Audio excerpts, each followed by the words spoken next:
When 12-year-old Cameron Post hears the devastating news that both of her parents died in a car accident, she knows that it's her fault.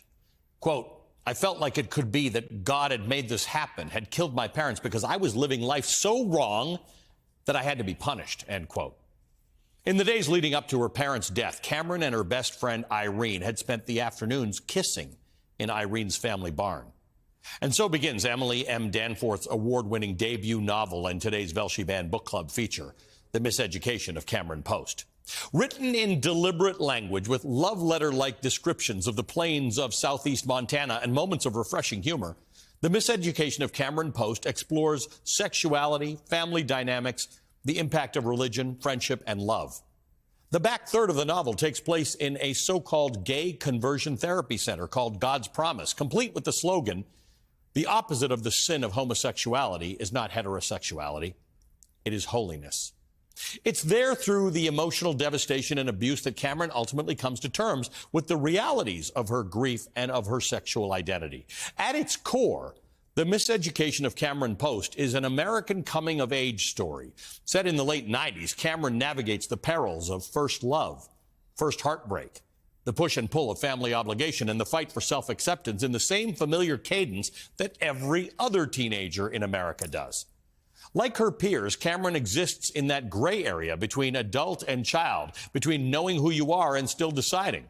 Quote, "Everything was heightened the way it always is when summer is slipping away to fall and you're younger than 18, and all you can do is suck your cherry icy and let the chlorine sting your nose all the way up into the pockets behind your eyes and snap your towel at the pretty girl with the sunburn and hope to do it all again come June." The simple fact that Cameron is experiencing these universal moments with teenage girls and not teenage boys is part of the plot. It's tragically remarkable that Danforth is able to make those moments unremarkable. We've featured many, many works of literature that explore the LGBTQ+ experience in America on the Velshi Band Book Club. Not a single one of those books has a lesbian protagonist. Not one. The Miseducation of Cameron Post exists in a small but growing canon of sapphic American literature. A canon of literature, it's worth noting, that is much smaller than the number of Americans it represents. And that is precisely why this novel has faced such impassioned calls for removal and ban since its initial publication in 2012.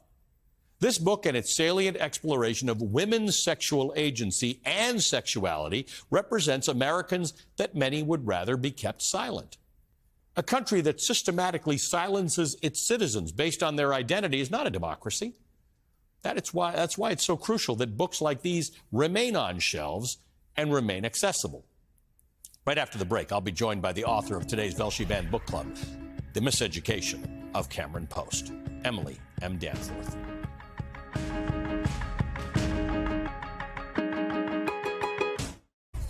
Today's meeting of the Velshi Band Book Club is officially underway, and I am joined now by Emily Danforth, author of the award-winning novel, The Miseducation of Cameron Post. Emily, welcome to the show. Thank you for being with us.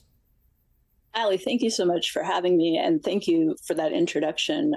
Incredible. Also, thank you for highlighting this topic so regularly on your show. Well, I'd say it's our pleasure. I'd love that this never has to happen again, and we could just talk about books because we like them. But I'll tell you what, if we didn't have a band book club, we'd still invite you on to talk about this, because I had not realized in 80 of these episodes that we've done, we haven't had one in which the protagonist is a lesbian character, not deliberately. And I'd like to understand that a little bit more. Is it because there isn't enough of it, or we should have been digging deeper?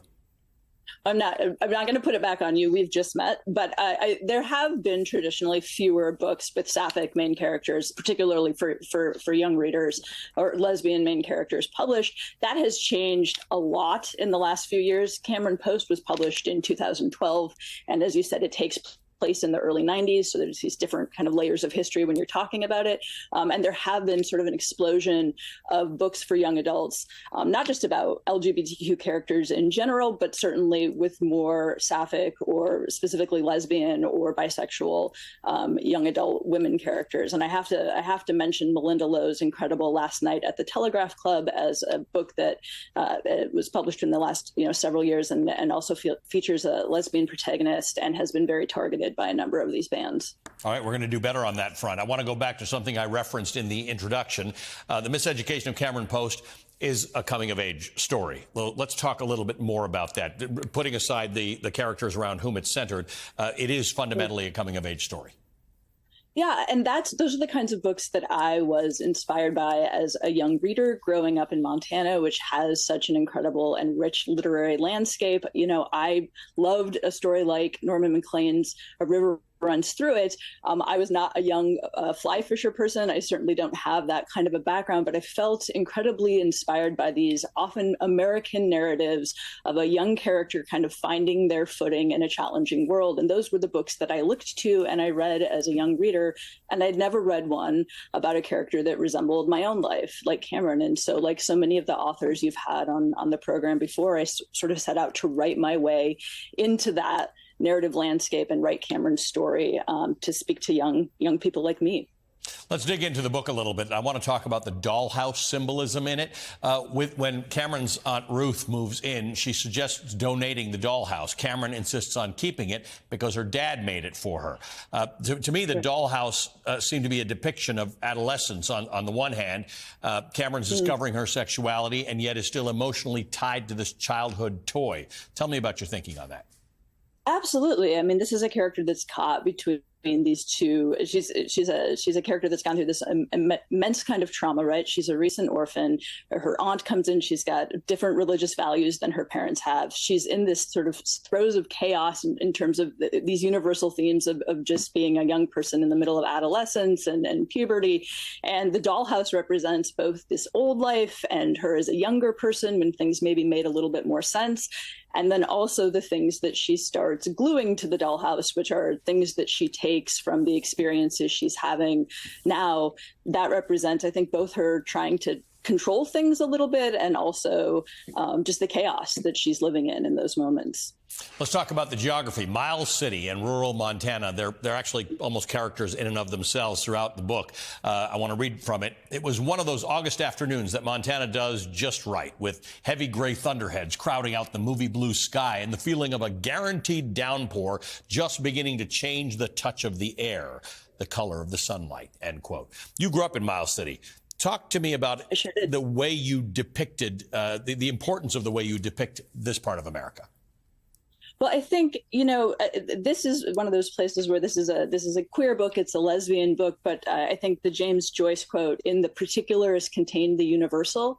When I hear from readers who say I really related to Cameron Post, I think it's those kinds of moments and those kinds of descriptions that they're relating to. And that's, it's not maybe the more sensational kinds of aspects of the novel or the things that would show up on banning lists.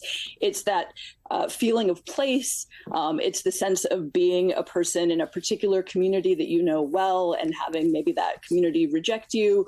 I think it's also the complication, and Cam feels this, and I certainly feel this, of having loved so much of the place that she's from and having, a kind of sense of wonder about its natural beauty, really feeling a part of the community while simultaneously feeling rejected by the community because of her sexuality and what she's understanding about her sense of self. And so that's a tension throughout the novel.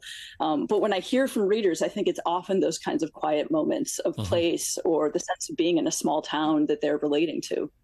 And that's the reason we don't ban books, right? Because it's the whole book. It's not the queer protagonist or the thing that bothers you or the bad word or the sexuality. It's the whole book, the descriptions, the entire story. Thank you so much, Emily, for doing this, for being with us today, and for joining the Velshi Band Book Club. Emily Danforth is the author of The Miseducation of Cameron Post, and it is a fantastic book.